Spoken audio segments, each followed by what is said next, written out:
Hello everyone, कैसे हो आप सब। उम्मीद करता हूँ आप सब बढ़िया होंगे। आज की इस क्लास में हम कुछ पढ़ाने के लिए नहीं आए हैं। आज हम बात कर लेते हैं याद कैसे करें, कैसे हम याद करें, कैसे पढ़ें कि चीज़ें हमको याद रहें, हम भूलें नहीं।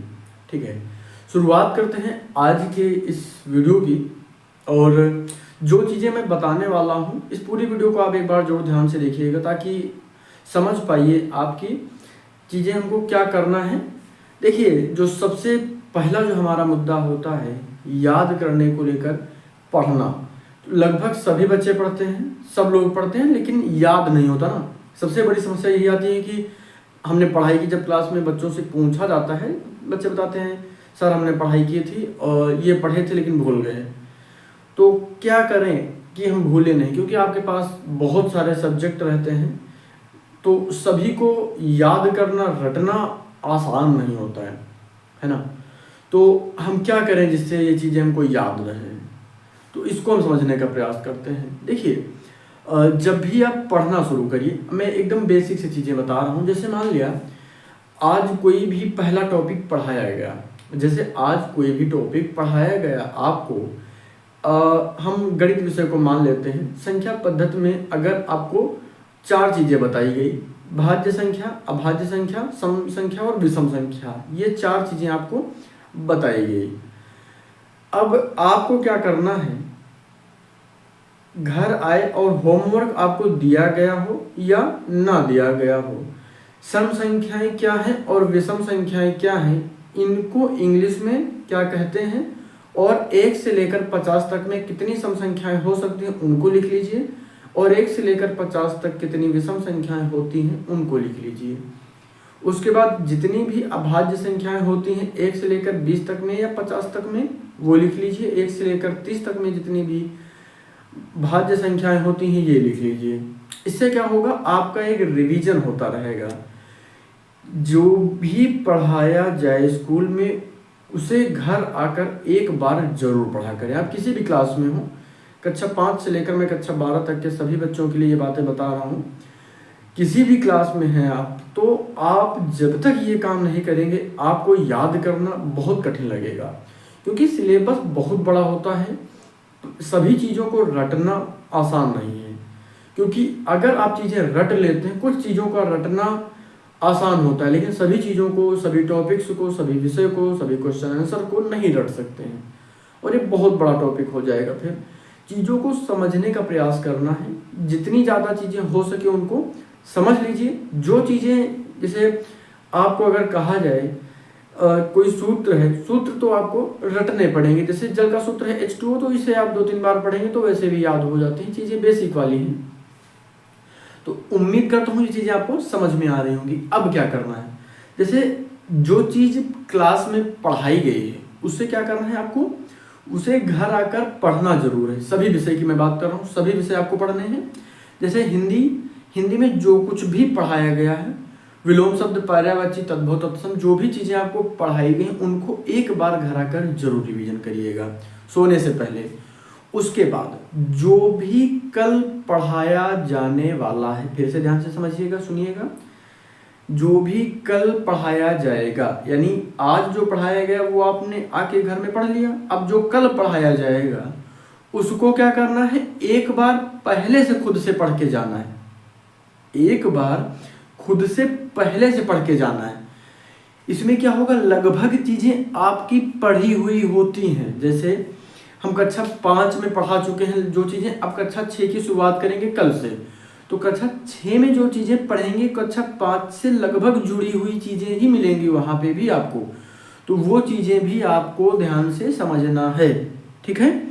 तो पहले से पढ़ के जाना है जो चीज़ भी। जैसे मान लिया कल आपको साधारण ब्याज पढ़ाया जाएगा, मान लिया साधारण ब्याज आपको कल पढ़ाया जाने वाला है, तो आपको क्या क्या पता होना चाहिए। साधारण ब्याज का सूत्र पता होना चाहिए, ब्याज क्या होता है, मूलधन क्या होता है, साधारण ब्याज क्या होता है, मिश्रधन क्या होता है, दर क्या होती है, ये चीज़ें आपको पता होनी चाहिए क्लास में जाने से पहले।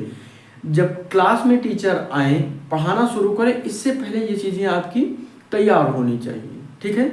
तो इससे क्या होगा कि बेसिक जो चीज़ें होंगी वो आपको पहले से पता होंगी, तो इम्पोर्टेंट जो भी डाउट रहेगा आपका वो क्लास में क्लियर हो जाएगा। तो समझ में आ गया। अब आपको क्या करना है, पढ़ के पहले से जानना है। तो ये आप याद रखिएगा, पढ़ के जरूर जाइएगा। कोई भी टॉपिक, जैसे इंग्लिश में है तो इंग्लिश में जो भी टॉपिक आपको पढ़ाया जाने वाला है, जो भी चैप्टर आपको पढ़ाया जाने वाला है, जो भी लेसन आपको पढ़ाया जाने वाला है, उसे आप पढ़ के जाइएगा। उसमें जितनी मीनिंग नहीं आ रही हैं आपको, वो मीनिंग में आप अंडरलाइन करके जाइएगा बुक में, किताब में आप अंडरलाइन करके जाइएगा। इससे क्या होगा कि जो भी आपको पढ़ा रहे हैं टीचर से आप जो है एक बार उन मीनिंग्स के अर्थ जान सकते हैं। इससे क्या होगा, मीनिंग भी आपकी तैयार होती रहेंगी और अच्छे से आप लेसन को, पाठ को समझ पाएंगे। चैप्टर आपके अच्छे से समझ में आएगा। समझ में आ गया। क्या करना है, दो चीज़ें आपकी। पहला, क्लास से जब आप घर आएंगे तो घर में आपको रिवीजन करना है। जो भी पढ़ाया गया है पूरे दिन में सभी विषयों को एक बार जरूर पढ़ना है, ठीक है।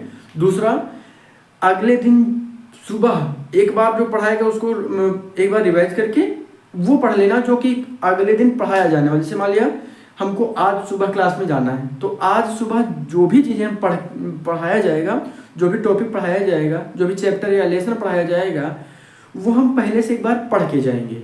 तो क्या होगा, आसान लगेंगी चीज़ें आपको और बहुत अच्छा आपकी समझ में आएगा। टॉपिक आपकी समझ में आएंगे, चीज़ें आपकी समझ में आएंगी और आपका इंटरेस्ट बढ़ेगा। और जिस चीज़ में आपका इंटरेस्ट बढ़ेगा ना, यकीन मानिए वो चीज़ें आपको बहुत अच्छे से समझ में आएंगी।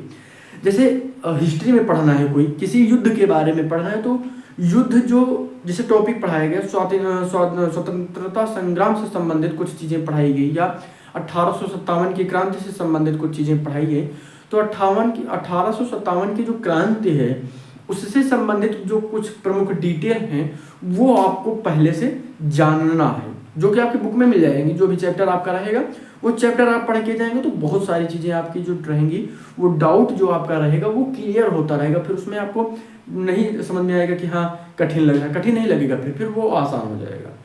तो उम्मीद करता हूँ ये चीज़ें आपकी समझ में आ रही होंगी जो मैं अभी आपको समझा रहा हूँ, बता रहा हूँ।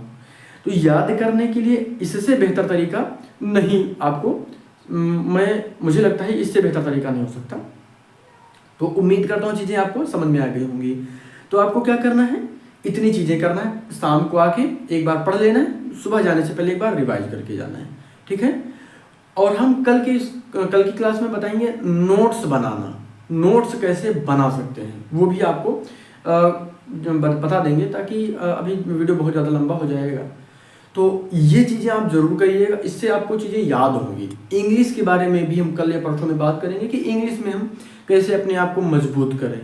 तो इंग्लिश ग्रामर पोर्शन आपको तैयार होना बहुत इंपॉर्टेंट है, और इसकी मैं तैयारी अपने ही यूट्यूब चैनल पर करवाऊँगा। तो चीज़ों को आप पढ़िएगा अच्छे से, ताकि कोई भी डाउट आपके मन में ना रहे। कोई भी डाउट होता है तो ज़रूर बताइएगा। हम शुरुआत करने जा रहे हैं कक्षा 6 गणित की, गणित कक्षा 6 हम शुरुआत करने वाले हैं कल से, उसे आप जरूर देखिएगा, ठीक है। 2 वीडियो क्लासेस मैं देने का प्रयास करूंगा, लेकिन अगर 2 वीडियो क्लासेस आपको नहीं भी मिल पाती हैं तो एक वीडियो क्लास जो डेली आपको शाम को 6 बजे मिलेगी। टॉपिक मैं बिल्कुल आराम से समझाने का प्रयास करूंगा। कोई भी ऐसा टॉपिक जो आपको समझ में नहीं आएगा, सर्च कर लीजिएगा, चंद्रा स्टडी पॉइंट नाम से यूट्यूब पर सर्च कर लीजिएगा, बहुत सारी वीडियो क्लासेस आपको मिलेंगी। और जुलाई से हम कक्षा 9 और 10 गणित विषय की तैयारी करवाएंगे। अगर अभी तक आपने चैनल को सब्सक्राइब नहीं किया तो कर लीजिएगा। यकीन करिए आपको बहुत अच्छी जानकारी इस चैनल पर मिलती रहेगी। सब्सक्राइब करिएगा और अपने सभी दोस्तों के साथ शेयर भी करिएगा। चलिए मिलते हैं कल एक नए टॉपिक के साथ। पहली बात यह है कि कक्षा 6 की गणित हम कल से शुरुआत करेंगे, और कल ही हम बात करेंगे एक वीडियो जो सुबह कल मिलेगा उसमें हम बात करेंगे इंग्लिश को कैसे तैयार करें, और हैंड राइटिंग को लेकर मैं पहले ही बता रखा है, वो चीज़ें भी आप देखते रहिएगा। चलिए मिलते हैं कल, सब्सक्राइब जरूर करिएगा। धन्यवाद।